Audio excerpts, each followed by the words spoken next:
इन कब्रों में सिर्फ लाशें ही नहीं बल्कि पाकिस्तान का निज़ाम इंसाफ भी दफन है।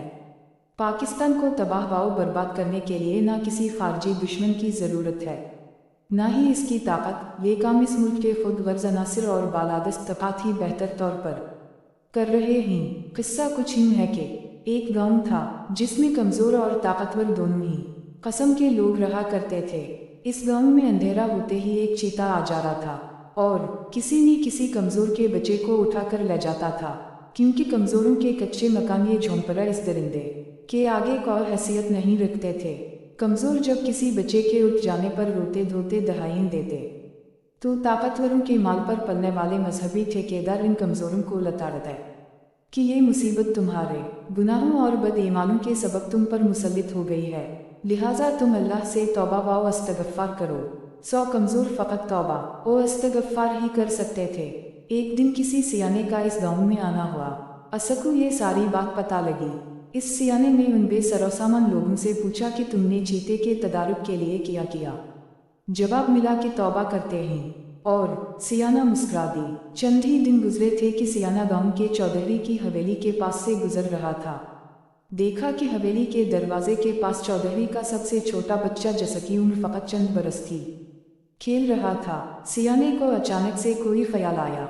करीब की दुकान से फौरा ही एक चॉकलेट खरीदी और हवेली के दरवाजे के करीब खेलते इस चंद साला बच्चे को दिखाई। बच्चा चॉकलेट को देखते ही बेताबाना इसकी तरफ आया। इधर सियाना आहिस्ता आहिस्ता पीछे हो रहा था। बच्चा चॉकलेट की तलब में आगे बढ़ रहा था।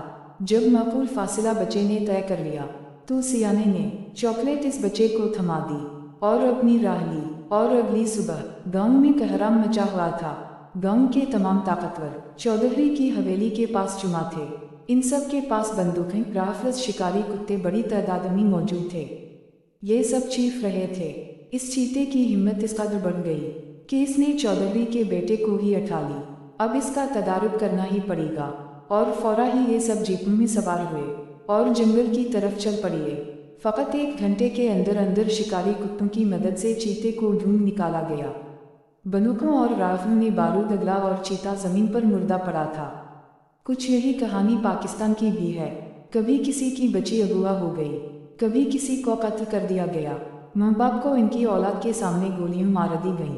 चंद हज़ार का मोबाइल छीनने पर मुज़ाहमत पर कमज़ोर को गोली मार दी गई।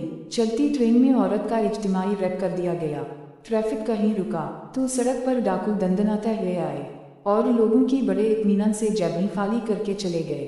चीते ये सब कमज़ोरों के साथ कर रहे हैं, जिनका इस मुल्क में वाली वारिस कोई नहीं है। जिस दिन चीता ये सब किसी ताकतवर के साथ करेगा, यानी कोई वजीर, मुशीर, जज, जनरल, ब्यूरोक्रेट वगैरह, इस दिन चीते का तदारुक भी होगा, वो भी बिना किसी रकत आमेज़ दुआ के।